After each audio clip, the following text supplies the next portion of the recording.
سیدہ عائشہ رضی اللہ تعالیٰ عنہ فرماتی ہیں کہ ایک دن حضور کا درہ رحمت جوش میں تھا اور حضور نے فرمایا عائشہ جو مانگنا ہے مانگ لو۔ میں نے عرض کی یا رسول اللہ اگر آپ اجازت دیں تو میں اپنے باپ حضرت ابو بکر صدیق رضی اللہ تعالیٰ عنہ سے مشورہ نہ کر لوں کہ میں نے کیا مانگنا ہے؟ تو فرمایا کہ جاؤ مشورہ کر لو، مشورے کی اجازت بھی ہوگی۔ میں اپنے والد گرامی کی خدمت میں حاضر ہوئی اور کہا کہ دریائے رحمت جوش میں ہے اور رحمت کا باڑا برس رہا ہے۔ حضور نے فرمایا عائشہ جو مانگنا ہے مانگ لو، یہ اتنا سنہری موقع ہاتھ آیا ہے تو میں چاہتی ہوں کہ کوئی مانگوں تو اہم شے مانگوں۔ تو آپ کی خدمت میں حضور سے اجازت پا کے حاضر ہوئی ہوں، مجھے بتایا جائے کہ میں حضور سے کیا مانگوں تاکہ کوئی چھوٹی چیز نہ مانگوں، بڑی چیز مانگوں۔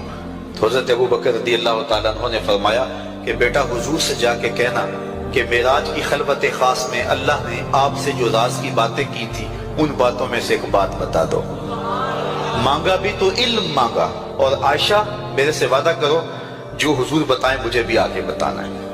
ام المومنین حاضر خدمت ہو گئیں۔ حضور نے پوچھا عائشہ مشورہ ہو گیا؟ کہا جی حضور ہو گیا۔ کہا مانگو کیا مانگتی ہو؟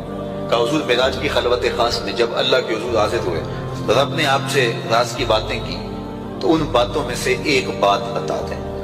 حضور مسکرا پڑے، اس بات پہ مسکرائے ہوں گے میرے یار غار کا انتخاب کیسا ہے، یا اس بات پہ مسکرائے ہوں گے کہ راز کی بات بتا دوں تو راز راز نہ رہا، لیکن وعدہ کیا تھا۔ کہا عائشہ سنو، جب میں قرب خاص میں پہنچا تو میرے مالک نے مجھ سے راز کی جو باتیں کی ان میں سے ایک بات یہ تھی محبوب تیری امت میں سے کوئی شخص کسی شخص کا ٹوٹا ہوا دل جوڑ دے تو میرے اوپر لازم ہے بغیر حساب کے جنت عطا کرو۔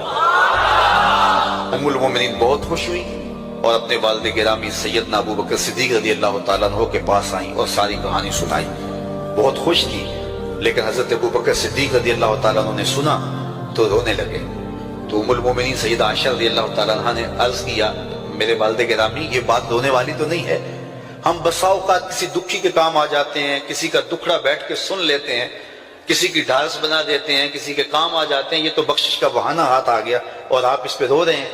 تو فرمانے لگے عائشہ اس کو معکوس بھی پڑھو، تصویر کا دوسرا رخ بھی دیکھو، اگر کوئی شخص کسی کا ٹوٹا ہوا دل جوڑ دے تو بغیر حساب کے جنت میں جائے گا، اس کا دوسرا رخ یہ ہے اگر کوئی کسی کا دل توڑ بیٹھے تو سیدھا جہنم میں جائے گا۔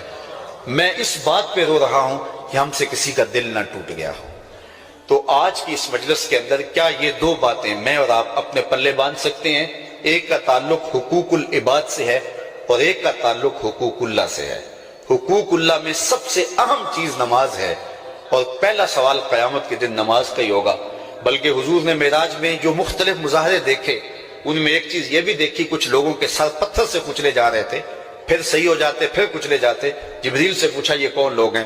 تو کہا آپ کی امت کے یہ لوگ وہ لوگ ہیں کہ جن کے سر نماز سے بھاری رہتے تھے۔ نماز کا کہو نہ بے نمازی کو، تو وہ پہلا بہانہ تو یہ لگائے گا کہ میرے کپڑے ٹھیک نہیں ہیں۔ میرے بزرگ فرمایا کرتے تھے تیرے کپڑے کیسے پاک ہو سکتے ہیں، تو رب کے حضور جھکنا نہیں جانتا، آ اس کے حضور جھکنا سیکھ لے، وہ تیرا لباس بھی پاک کر دے گا، تیرا دل بھی پاک کر دے گا۔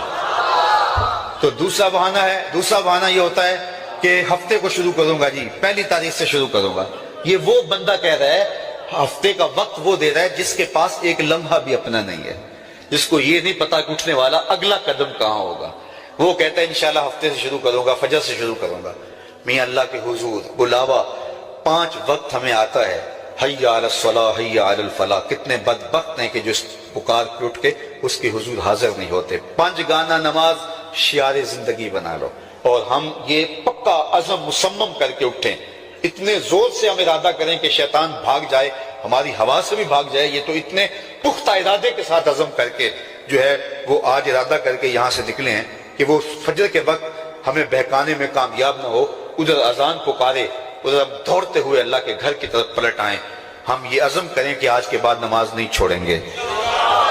اللہ مجھے آپ کو 5 گانا نماز کی توفیق نصیب کرے اور ہمیں توفیق نصیب کرے کہ ہم کسی کے دل شکستگی کا سامان نہ کریں۔